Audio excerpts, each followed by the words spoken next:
সবাইকে আসসালামু আলাইকুম। আশা করি সবাই ভালো আছেন। তো আজকের ভিডিওতে আমি আমার পার্সোনাল একটা এক্সপেরিয়েন্স শেয়ার করব যখন আমি আইএলটিএস পরীক্ষা দিয়েছিলাম। টোটাল আমি এই ভিডিওটাকে তিনটা ভাগে ভাগ করব।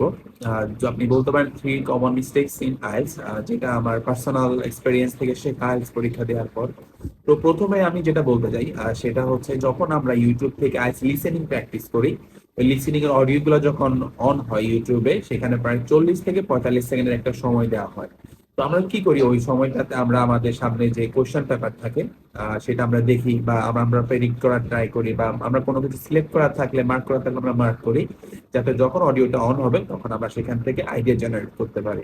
কিন্তু মেইন এক্সামে এই যে প্রথমে 40 থেকে 45 সেকেন্ডের একটা সময় ইউটিউবে দেওয়া হয়, সেটা কিন্তু দেওয়া হয় না। যখন আপনাকে মেইন এক্সামে বলা হবে now you have time for looking at question 1 to 5, তখন আপনি কিছু সময় সেখানে পাবেন, 15 থেকে 20 সেকেন্ড বা 20 থেকে 25 সেকেন্ড একটা সময় পাবেন।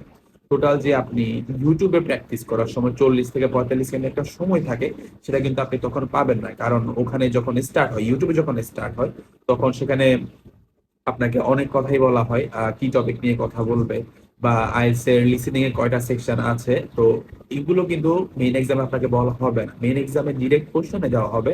যখন আপনাকে বলা হবে now you have time for looking at question 1 to 5, তখন আপনি অ্যান্সারটা শুরু করতে পারবেন। তো সেক্ষেত্রে আপনি নেক্সট টাইম থেকে যখন ইউটিউবে প্র্যাকটিস করবেন, যখন আপনাকে বলবেন now you have time for looking at question 1 to 5, তখন আপনি আপনার ইউটিউবের প্র্যাকটিসটা স্টার্ট করবেন। তার আগে যে সময়টুকু থাকবে বা যে কথাগুলো বলবে, সেগুলো শোনার আপনার দরকার নেই, বা সেগুলো আপনি চাইলে কেটে দিতে পারেন। তো যখন আপনাকে জাস্ট বলা হবে now you have time for looking at question 1 to 5, ঠিক তখনই আপনি আপনার প্র্যাকটিসটা স্টার্ট করতে যাবেন। তো আপনি যদি কিছুদিন এভাবে ইউটিউব থেকে প্র্যাকটিস করতে থাকেন, সেক্ষেত্রে যখন আপনি মেইন এক্সামে বলবেন, তখন আপনি দেখবেন যে আপনি বাসায় যেভাবে প্র্যাকটিস করতেন, ঠিক সেম ভাবে আপনি এক্সাম হলেও সেই কন্ডিশনেই আপনি আপনার এক্সামটা দিতে পারছেন। আপনার কাছে নতুন আর কিছু মনে হবে না। তো এটা আমার কাছে মনে অনেক বড় বেনিফিট। কারণ হচ্ছে যে কি, আমরা অনেকে এটা জানি না। সেক্ষেত্রে আমরা যখন পরীক্ষায় প্রথমে যে 40-45 সেকেন্ড সময়টা দেওয়া হয় না, সেটা নিয়ে আমরা অনেকেই কনফিউজ হয়ে পড়ি, বা অনেকেই তখন আমরা টেনশনে পড়ে যাই যে আমাদের সময় দেওয়া হলো না কেন। সো নেক্সট টাইম থেকে যাতে এই কনফিউশন গুলো না থাকে, সেই জন্যই হচ্ছে এই ভিডিওটা করা। নেক্সট আমি যে ভুলটি নিয়ে কথা বলবো, সেটি হচ্ছে এস বা ইএস যুক্ত যে ওয়ার্ড গুলো আছে বা যে অ্যান্সার গুলো হয় তা নিয়ে।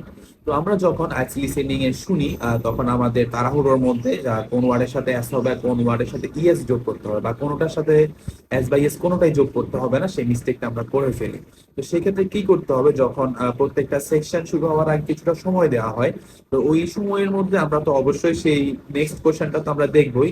তার পাশাপাশি যদি আমরা একটু খেয়াল রাখতে পারি যে এস বা ইএস যে এর মধ্যে আমরা দিয়েছিলাম, তার কোশ্চেনটা যদি আমরা দেখি যে সেই কোশ্চেনটা সিঙ্গুলার ফর্মে আছে নাকি প্লুরাল ফর্মে আছে। যদি সিঙ্গুলার ফর্মে থাকে, সেক্ষেত্রে এস বা ইএস যোগ করার কোনো প্রয়োজন নেই। আর যদি প্লুরাল ফর্মে থাকে, সেক্ষেত্রে অবশ্যই এস বা ইএস যোগ করতে হবে।